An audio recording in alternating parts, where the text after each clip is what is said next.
ಎಲ್ಲರಿಗೂ study network and foundation YouTube ಚಾನಲ್ಗೆ ಸ್ವಾಗತ ಸುಸ್ವಾಗತ. ನಾವಿವತ್ತು ಒಂದು ಹೊಸ ಸೀರೀಸನ್ನು ಸ್ಟಾರ್ಟ್ ಮಾಡಿದ್ದೀವಿ. ಅಂದರೆ ಎಲ್ಲ ಎನ್ ಸಿ ಆರ್ ಟಿಲಿರ್ತಕ್ಕಂಥ ಲೈನ್ ಬೈ ಲೈನ್ ರೀಡ್ ಮಾಡ್ತಾ ನಿಮಗೆ ಎಕ್ಸ್ಪ್ಲೈನ್ ಮಾಡ್ತಾ ಹೋಗ್ತೀವಿ. ಇದು ವಿಡಿಯೋ ತುಂಬ ಇನ್ಫಾರ್ಮೇಟಿವ್ ಆಗಿರೋದ್ರಿಂದ ಕಂಪ್ಲೀಟ್ ಆಗಿ ನೋಡಿ, ಎಲ್ಲೂ ಸ್ಕಿಪ್ ಮಾಡಬೇಡಿ. ಯಾಕಪ್ಪ ಅಂದರೆ ನೀವು ಸ್ಕಿಪ್ ಮಾಡ್ತಿದ್ದೀರಾ ಅಂದರೆ ಎಷ್ಟೊಂದು ಪಾಯಿಂಟ್ಸನ್ನು ಮಿಸ್ ಮಾಡ್ತಾ ಇದ್ದೀರಾ ಅಂತ. ಬನ್ನಿ ನಾವಿವತ್ತು ಎಲೆಕ್ಟ್ರಿಸಿಟಿ ಚಾಪ್ಟರ್ನ ಸ್ಟಾರ್ಟ್ ಮಾಡ್ತಾ ಹೋಗೋಣ. ನಾವಿವಾಗ ಮೊದಲನೇ ಟಾಪಿಕನ್ನು ಸ್ಟಾರ್ಟ್ ಮಾಡ್ತಾ ಹೋಗೋಣ. Electric current and circuit. ನಮ್ಮ ಫಸ್ಟ್ ಟಾಪಿಕ್ ಏನು, ಎಲೆಕ್ಟ್ರಿಕ್ ಕರೆಂಟ್ ಅಂದ್ರೇನು ಮತ್ತೆ ಎಲೆಕ್ಟ್ರಿಕಲ್ ಸರ್ಕ್ಯೂಟ್ ಅಂದ್ರೆ ಏನು ಅಂತ ತಿಳ್ಕೊಂತ ಹೋಗೋಣ. We are familiar with the air currents and water currents. ನೀರಿನ ಪ್ರವಾಹ ಆಗಿರ್ಬೋದು, ಗಾಳಿ ಪ್ರವಾಹ ಆಗಿರ್ಬೋದು, ನೀವೆಲ್ಲ ತಿಳ್ಕೊಂಡಿದ್ದೀರಾ ಅಂತ ಅವ್ರು ಹೇಳ್ತಿದ್ದಾರೆ. ಅಂದ್ರೆ ಗಾಳಿ ಪ್ರವಾಹ ಅಂತಂದ್ರೆ ಮತ್ತೆ ನೀರಿನ ಪ್ರವಾಹ ಅಂತಂದ್ರೆ, ಇವಾಗ ನೀರು ಯಾವ ರೀತಿ ನದಿನಲ್ಲಿ ಹರಿಬೇಕಾದ್ರೆ ಈ ಒಂದು ಪ್ರವಾಹಗಳು ಉತ್ಪತ್ತಿ ಆಗುತ್ತೋ ಅದು ಆ ರೀತಿ ಚಾರ್ಜ್ಗಳನ್ನ ಇದು ಮಾಡಿದ್ರೆ ಆಗುತ್ತೆ ಅಂತ ಹೇಳ್ತಾರೆ ಮುಂದೆ. ಇವಾಗ ನೋಡಿ, electric charge flows through a conductor, for example through a metallic wire. We say that there is an electrical current in the conductor. ಅಂದ್ರೆ ಇವಾಗ ಯಾವುದೋ ಒಂದು ಚಾರ್ಜು ಏನಾಗ್ತಿದೆ, ಫ್ಲೋ ಆಗ್ತೈತಂತೆ, ಕಂಡಕ್ಟರ್ ಅಲ್ಲಿ ಫ್ಲೋ ಆಗ್ತಿದೆ. ಕಂಡಕ್ಟರ್ಸ್ ಅಂತಂದ್ರೆ ಎಲ್ಲಾ ಮೆಟಾಲಿಕ್ ವೈರ್ಸ್ ಅಥವಾ ಕಂಡಕ್ಟರ್ಸ್ ಅಂದ್ರೆ ಎಲ್ಲಾ ಮೆಟಲ್ಸ್ಗಳನ್ನ ನೀವು ಕನ್ಸಿಡರ್ ಮಾಡ್ಬೋದು. ಯಾವ್ಯಾವ ವಸ್ತುಗಳಲ್ಲಿ ಕರೆಂಟ್ ಫ್ಲೋ ಆಗುತ್ತೋ ಆ ವಸ್ತುಗಳಿಗೆ ನಾವು ಕಂಡಕ್ಟರ್ಸ್ ಅಂತ ಕರಿತೀವಿ. ನಾನ್ ಕಂಡಕ್ಟರ್ಸ್ ಅಂದ್ರೆ ಯಾವ ವಸ್ತುಗಳಲ್ಲಿ ಏನು ಕರೆಂಟ್ ಫ್ಲೋ ಆಗಲ್ವೋ. ಇವಾಗ ಫಾರ್ ಎಕ್ಸಾಂಪಲ್ ಪ್ಲಾಸ್ಟಿಕ್ ಅಲ್ಲಿ ಫ್ಲೋ ಆಗಲ್ಲ ಕರೆಂಟು, ಅದು ನಾನ್ ಕಂಡಕ್ಟರ್. ಇವಾಗ ಫಾರ್ ಎಕ್ಸಾಂಪಲ್ ಐರನ್ ರಾಡ್ ಆಗಿರ್ಬೋದು, ಐರನ್ ಅಲ್ಲಿ ಫ್ಲೋ ಆಗುತ್ತಲ್ವೇನ್ರಪ್ಪ ಕರೆಂಟು, ಆ ರೀತಿ ಫ್ಲೋ ಆಗ್ತಕ್ಕಂಥ ಮೆಟೀರಿಯಲ್ಸ್ಗಳಿಗೆ ನಾವು ಕಂಡಕ್ಟರ್ಸ್ ಅಂತ ಕರಿತೀವಿ. ನೆಕ್ಸ್ಟ್ ಅವರು ಅದೇ ಕೊಟ್ಟಿರೋದು, electric charge flows through A conductor. ಯಾವುದೋ ಒಂದು ಎಲೆಕ್ಟ್ರಿಕ್ ಚಾರ್ಜ್ ಏನಾಗ್ತೈತಂತೆ, ಕಂಡಕ್ಟರ್ನ ಒಳಗಡೆ ಫ್ಲೋ ಆಗ್ತೈತಂತೆ ಅಥವಾ ಮೆಟಾಲಿಕ್ ವೈರ್ ಅಲ್ಲಿ ಫ್ಲೋ ಆಗ್ತೈತಂತೆ. We say that there is an electric current in the conductor. ಈ ರೀತಿ ಚಾರ್ಜ್ ಏನಾದ್ರು ಫ್ಲೋ ಆಯ್ತು ಅಂದ್ರೆ ನಾವು ಅಲ್ಲಿ ಕರೆಂಟ್ ಇದೆ ಅಂತ ನಾವು ಹೇಳ್ಬೋದು. ನೆಕ್ಸ್ಟ್ ಒಂದು ಎಕ್ಸಾಂಪಲ್ ಅನ್ನ ಕೊಟ್ಟಿದ್ದಾರೆ ನೋಡಿ. ಇವಾಗ ಅವ್ರು ಏನ್ ಕೊಟ್ಟಿದಾರಪ್ಪ ಅಂದ್ರೆ, ಒಂದು ಟಾರ್ಚ್ ಇದೆಯಂತೆ. ಆ ಟಾರ್ಚ್ ಅನ್ನ ನಾವು ಸ್ವಿಚ್ ಅನ್ನ ಆನ್ ಮಾಡ್ತೀರಾ ಅಂತ ಇಟ್ಕೊಳ್ಳಿ. ಸ್ವಿಚ್ ಅನ್ನ ನೀವು ಯಾವಾಗ ಆನ್ ಮಾಡ್ತೀರಾ ಅವಾಗ ಏನಾಯ್ತು, ಲೈಟ್ ಹತ್ತಿತು. ಯಾವ್ದ್ರಲ್ಲಿ, ಚಾರ್ಜ್ ಬಲ್ಬ್ ಅಲ್ಲಿ. ಚಾರ್ಜ್ ಬಲ್ಬ್ ಅಲ್ಲಿ ನೀವು ಸ್ವಿಚ್ ಅನ್ನ ಆನ್ ಮಾಡ್ತೀರಾ ಅವಾಗ ಏನಾಗುತ್ತೆ, ಇಲ್ಲಿ ಕೊಟ್ಟಿದ್ದಾರೆ ನೋಡ್ರಿ, ಅಬ್ಸರ್ವ್ ಮಾಡ್ಬೋದು. ಸ್ವಿಚ್ ಯಾವಾಗ ನೀವು ಆನ್ ಮಾಡ್ತೀರಾ ಅವಾಗ ಆ ಲೈಟು ಹತ್ತಿತು. ಅದೇ ನೀವೇನಾದ್ರು ಸ್ವಿಚ್ ಅನ್ನ ಆಫ್ ಮಾಡ್ತಿದ್ದೀರಾ ಅಂತಂದ್ರೆ ಅದು ಲೈಟ್ ಹತ್ತೋದೇನಾಯ್ತು, ಸ್ಟಾಪ್ ಆಯ್ತು. ಇದನ್ನ ಮೆನ್ಷನ್ ಮಾಡಿದ್ದಾರೆ. ಹಂಗಂದ್ರೆ ಸ್ವಿಚ್ನ ಕೆಲಸ ಏನು ಇಲ್ಲಿ ಕೊಟ್ಟಿದ್ದಾರೆ ನೋಡಿ. What does A switch do ಅಂದ್ರೆ ಸ್ವಿಚ್ ಏನ್ ಕೆಲಸವನ್ನ ಮಾಡುತ್ತೆ ಅಂತ ಕೇಳ್ತಿದ್ದಾರೆ. ಇವಾಗ ಅದಕ್ಕೆ ಆನ್ಸರ್ ಅನ್ನ ಕೊಟ್ಟಿದ್ದಾರೆ, ನೀವು ಅಬ್ಸರ್ವ್ ಮಾಡ್ಬೋದು. A switch makes A conducting link between the bulb. ಇವಾಗ ನೋಡಿ, ಬಲ್ಬ್ ಮತ್ತೆ ಸೆಲ್ನ ಮಧ್ಯದಲ್ಲಿ ಕಂಡಕ್ಟಿಂಗ್ ಲಿಂಕ್ ಅಂದ್ರೆ ಬಲ್ಬು ಮತ್ತೆ ಸೆಲ್ಲಿನ ಮಧ್ಯೆ ಒಂದು ಲಿಂಕ್ ಅನ್ನ ಕ್ರಿಯೇಟ್ ಮಾಡುತ್ತೆ, ಅದು ಸ್ವಿಚ್ನ ಕೆಲಸ. ನೆಕ್ಸ್ಟ್ ಮುಂದೆ ನೋಡೋಣ. A continuous and closed path of an electric current is an electrical circuit. Electric circuit ಅಂದ್ರೇನು, ಒಂದು ಕಂಟಿನ್ಯೂಸ್ ಅಂಡ್ ಕ್ಲೋಸ್ಡ್ ಪಾತ್ ಆಗಿರಬೇಕು. ಅದಕ್ಕೆ ನಾವೇನಂತ ಕರಿತೀವಿ, ಎಲೆಕ್ಟ್ರಿಕಲ್ ಸರ್ಕ್ಯೂಟ್ ಅಂತ ಕರಿತೀವಿ. ಮುಂದೆ ಸರ್ಕ್ಯೂಟ್ಸ್ ಡಯಾಗ್ರಾಮ್ಸ್ ನ ಬರಿಬೇಕಾದ್ರೆ ನಿಮಗೆ ಗೊತ್ತಾಗುತ್ತೆ. ನೆಕ್ಸ್ಟ್ ನೌ ಇಫ್ ಈ ಸರ್ಕ್ಯೂಟ್ ಈಸ್ ಬ್ರೋಕನ್. ನಾನು ಹೇಳಿದೆ ಆಲ್ರೆಡಿ ಹಿಂದೆನೆ, ಯಾವಾಗ ಸ್ವಿಚ್ ಆಫ್ ಮಾಡ್ತೀರಾ ಅವಾಗ ಸರ್ಕ್ಯೂಟ್ ಏನಾಗುತ್ತೆ, ಬ್ರೇಕ್ ಡೌನ್ ಆಗುತ್ತೆ. ಅವಾಗ ಬಲ್ಬ್ ಉರಿಯೋದು ನಿಲ್ತು. ಎಲ್ಲಿ, ಟಾರ್ಚ್ ಅಲ್ಲಿ. ನೀವು ಅಬ್ಸರ್ವ್ ಮಾಡಿದ್ರೆ ಒಂದು ಎಕ್ಸಾಂಪಲ್ ತಗೊಂಡಿದ್ದು. How do we express electric current. ಯಾವ ರೀತಿ ನೀವು ಎಲೆಕ್ಟ್ರಿಕ್ ಕರೆಂಟ್ ಅನ್ನ ಎಕ್ಸ್ಪ್ರೆಸ್ ಮಾಡ್ತೀರಾ ಅಂತ ಕೇಳ್ತಿದ್ರೆ, ಇವಾಗ ನೋಡಿ, electric current is expressed by the amount of charges flowing through A particular area in unit time. ಯಾವಾಗ ಇವಾಗ ಎಲೆಕ್ಟ್ರಿಕ್ ಚಾರ್ಜಸ್ಗಳು ಕಂಡಕ್ಟರ್ನ ಒಳಗಡೆ ಫ್ಲೋ ಆಗ್ತಿದ್ದಾವೆ ಅಂತಂದ್ರೆ ನಾವು ಕರೆಂಟ್ ಐತೆ ಅಂತ ಹೇಳಿದ್ವಿ ಅಲ್ವಾ. ಅಂದ್ರೆ ಕರೆಂಟ್ನ ಡೆಫಿನೇಷನ್ ಅಂದ್ರೆ ಏನು, the amount of charges flowing through A particular area in unit time. ಇವಾಗ ನೋಡಿ, ನಾವು ಕರೆಂಟ್ ಅನ್ನ ನಾವು ಐ ಇಂದ ರೆಪ್ರೆಸೆಂಟ್ ಮಾಡ್ತೀವಿ. ಕರೆಂಟ್ ಅನ್ನ ನಾವು ಐ ಇಂದ ರೆಪ್ರೆಸೆಂಟ್ ಮಾಡ್ತೀವಿ. ಇವಾಗ ಏನಂತ ಹೇಳ್ತಿದ್ರೆ, ಅಮೌಂಟ್ ಆಫ್ ಚಾರ್ಜಸ್, ಎಷ್ಟೋ ಒಂದು ನಾವು ಚಾರ್ಜ್ ಅನ್ನ ಕ್ಯೂ ಇಂದ ರೆಪ್ರೆಸೆಂಟ್ ಮಾಡ್ತೀವಿ. ಎಷ್ಟೋ ಒಂದು ಅಮೌಂಟ್ ಆಫ್ ಚಾರ್ಜಸ್ ಏನಾಗ್ತೈತಂತೆ, ಫ್ಲೋ ಆಗ್ತೈತಂತೆ ಒಂದು ಕಂಡಕ್ಟರ್ನ ಒಳಗಡೆ. ಅವಾಗ ಅವ್ರೇನ್ ಹೇಳ್ತಿದ್ರೆ, ಪರ್ ಯೂನಿಟ್ ಟೈಮ್. ಅಂದ್ರೆ ಐ ಅಂದ್ರೆ ನಾವು ಕರೆಂಟ್ ಅನ್ನ ರೆಪ್ರೆಸೆಂಟ್ ಮಾಡಿದೆ ಐ ಇಂದ.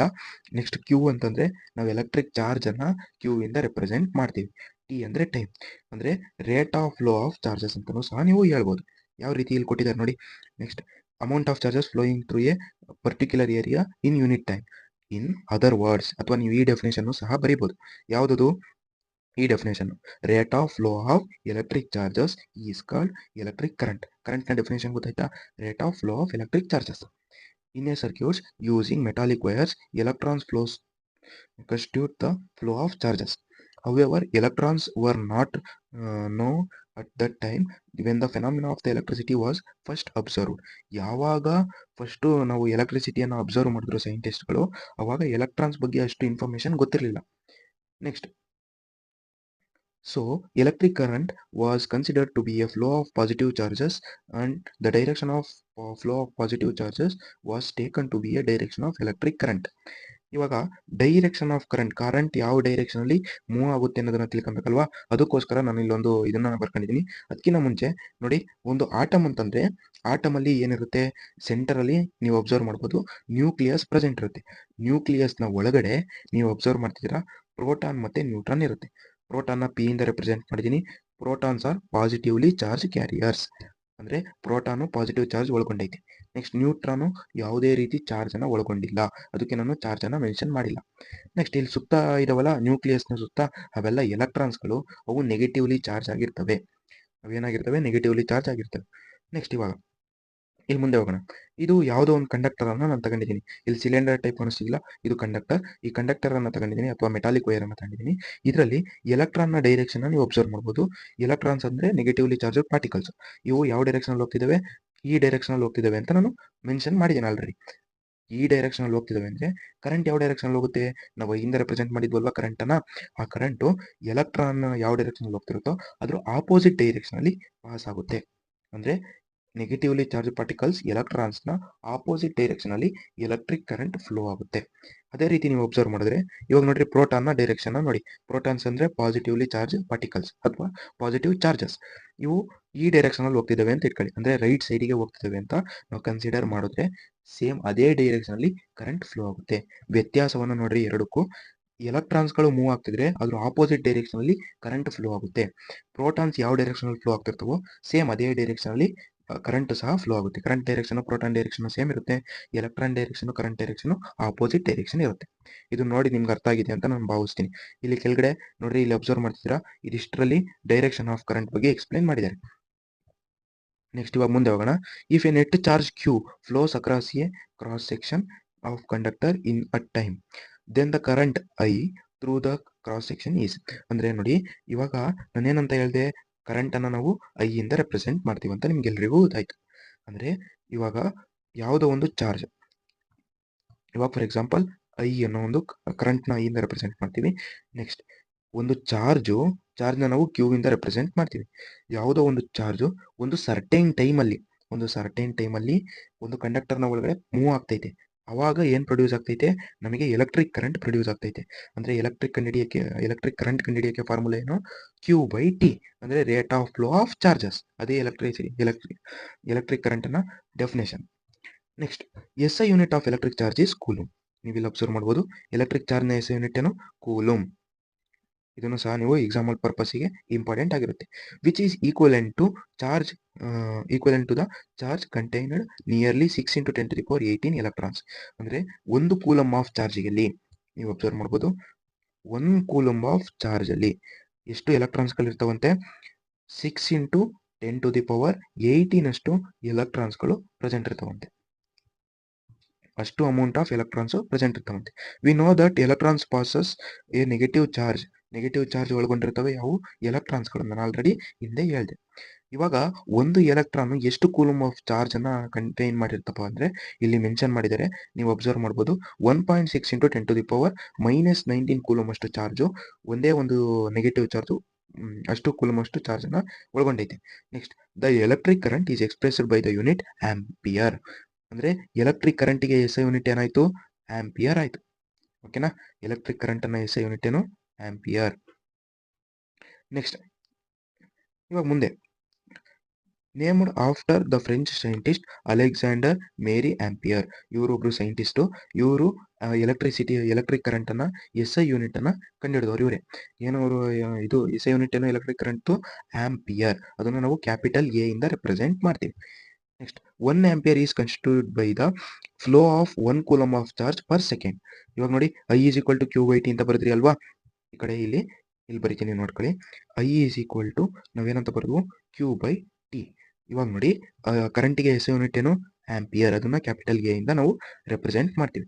ನೆಕ್ಸ್ಟ್, ಚಾರ್ಜ್ಗೆ ಎಸ್ ಯೂನಿಟ್ ಏನು, ಕೂಲಮ್ ಅಲ್ವಾ, coulomb.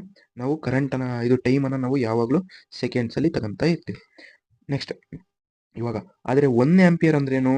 1 coulomb of charge per second ಅಥವಾ ಪರ್ ಯೂನಿಟ್ ಸೆಕೆಂಡ್ ಅಂತ ನಾವು ಹೇಳ್ಬೋದು ನೀವು. ಇವಾಗ ನೋಡಿ 1 ಆಂಪಿಯರ್ ಅಂದ್ರೆ ಏನು ಅಂತ ನೀವು ಡೆಫಿನೇಷನ್ ಕೇಳಿದ್ರೆ ಬರಿಬೋದಲ್ವಾ? ಇಲ್ಲಿ ಕೊಟ್ಟಿದ್ದಾರೆ, ನೀವು ಅಬ್ಸರ್ವ್ ಮಾಡಿಬಿಟ್ಟು ಬರಿಬೋದು. 1 ಆಂಪಿಯರ್ ಅಂದ್ರೇನು? 1 ampere is constituted by the flow of 1 coulomb of charge per second. ಒಂದೇ ಒಂದು ಸೆಕೆಂಡಲ್ಲಿ ಎಷ್ಟು 1 ಕೂಲಂಬ್ ಆಫ್ ಚಾರ್ಜು ಫ್ಲೋ ಆದರೆ ಅದಕ್ಕೆ ನಾವು 1 ಆಂಪಿಯರ್ ಅಂತ ಕರಿತೀವಿ. That is 1A is equal to 1C/1S, ಅಂದರೆ 1 ಸೆಕೆಂಡಲ್ಲಿ 1 ಕೂಲಂಬ್ ಆಫ್ ಚಾರ್ಜು ಪಾಸ್ ಆಗ್ತೈತೆ ಅಂತ. ಇವಾಗ ಅದೇನಾದ್ರು ನಾವು ಸ್ಮಾಲ್ ಕ್ವಾಂಟಿಟೀಸ್ ಆಫ್ ಎಲೆಕ್ಟ್ರಿಕ್ ಕರೆಂಟನ್ನು ನಾವು ರೆಪ್ರೆಸೆಂಟ್ ಮಾಡೋದು ಏನರಲ್ಲಪ್ಪ ಅಂದರೆ ಮಿಲಿ ಆಂಪಿಯರ್. ಮಿಲಿ ಅಂತಂದ್ರೇನು? 10⁻³ ಇಲ್ಲಿ ಕಾಣಿಸ್ತಿದೆ, ನೀವು ಅಬ್ಸರ್ವ್ ಮಾಡ್ಬೋದು.